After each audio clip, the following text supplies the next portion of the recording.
Lily cartoon TV. अपने घोंसले को सर पे उठाए वो चिड़िया उड़ती उड़ती एक केले के बाग में चली जाती है। यह केलों का बाग तो बहुत अच्छा है। यहाँ ठंडी ठंडी छांव भी है, नदी भी पास है और खाने को भोजन भी। यहाँ मैं अपने अंडों से बच्चे निकलने तक रह सकती हूँ। लीली चिड़िया एक बड़े से केले के पेड़ पर अपना घोंसला रख लेती है। वो घास के तिनके ले आकर अपने घोंसले को पेड़ से मजबूती से बांध देती है। काम तो हो गया, अब बस मुझे कुछ दिन तक यहाँ इंतजार करना होगा। दूसरे दिन चिड़िया अपने अंडों की रक्षा कर रही थी कि तभी केलों का मालिक किसान वहां आ जाता है। फसल तैयार है, मेरे केले तैयार हो गए हैं। अब कल ही मैं पेड़ों से केले तोड़कर ये पेड़ काट दूंगा। ये सुनते ही छोटी चिड़िया अपना दिल थाम लेती है। अगर किसान ने यह पेड़ काट दिए तो मेरा घोंसला नीचे गिर जाएगा और मेरे अंडे टूट जाएंगे। चिड़िया उड़ती हुई किसान के पास चली जाती है। किसान, दया करें, मुझ गरीब चिड़िया पर रहम करें। आप अभी कुछ दिनों तक यह केले के पेड़ न काटे, मेरे अंडे टूट जाएंगे। मैंने उन पेड़ों पर अपना घोंसला बनाया हुआ है। चिड़िया की बात सुनकर किसान हंसने लगता है। छोटी चिड़िया, तेरे लिए मैं अपने केलों की फसल न काटूं, ये नहीं हो सकता। चल हट, भाग यहाँ से। चिड़िया रोती हुई वापस चली आती है। दोपहर की बात है, कौवा उड़ता हुआ उसी दिशा में आ रहा था। कौवा चिड़िया का पुराना जानने वाला था। कौवे, कालू कौवे, मेरी बात सुनो। कौवा चिड़िया के पास आ जाता है। चिड़िया, तुम यहाँ कब आई? कौवे भैया, मैं यहाँ अपने अंडों से बच्चे निकलने का इंतजार कर रही हूँ, मगर एक समस्या है। प्लीज मेरी मदद करें। बताओ बताओ चिड़िया, क्या समस्या है?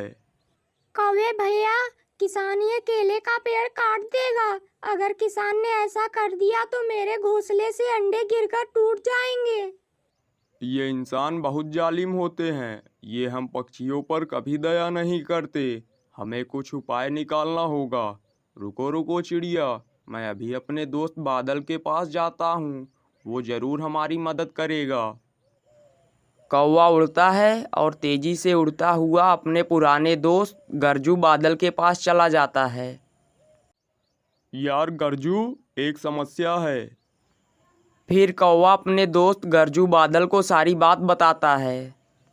दोस्त, अगर तुम 2-3 दिन तक बरसात किए रखोगे तो किसान केले के पेड़ नहीं काटेगा और चिड़िया के अंडों से बच्चे निकल आएंगे। अरे दोस्त, तुम चिंता ना करो, मैं अपनी पत्नी काली और बच्चों के साथ कल सुबह ही आ जाऊंगा और इंसानों की बस्ती में बरसात शुरू कर दूंगा। कौवा वापस चिड़िया के पास आ जाता है।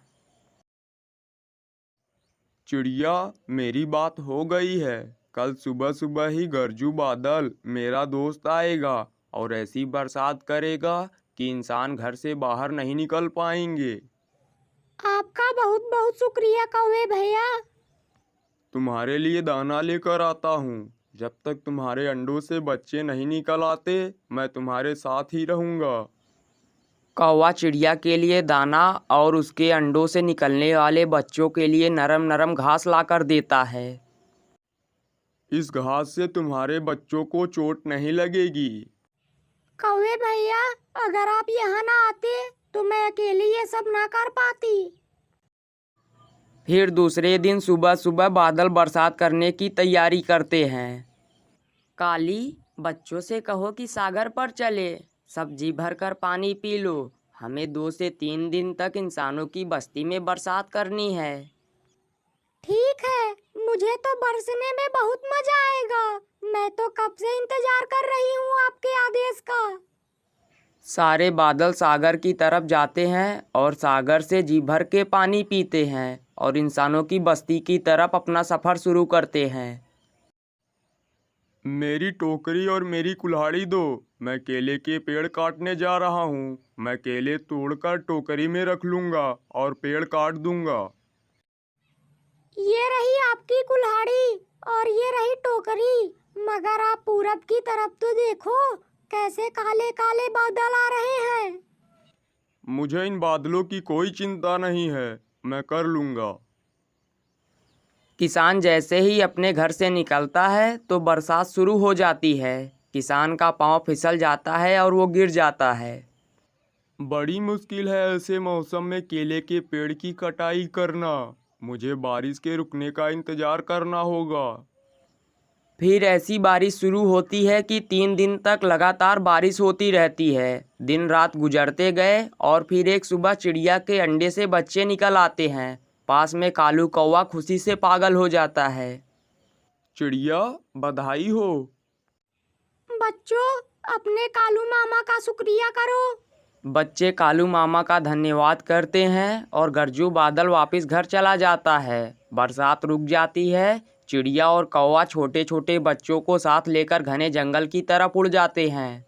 और किसान भी अपनी कुल्हाड़ी और टोकरी लेकर अपने केलों के खेत में पहुंच जाता है। मगर अब चिड़िया को कोई चिंता नहीं थी, क्योंकि चिड़िया वहां से उड़ चुकी थी।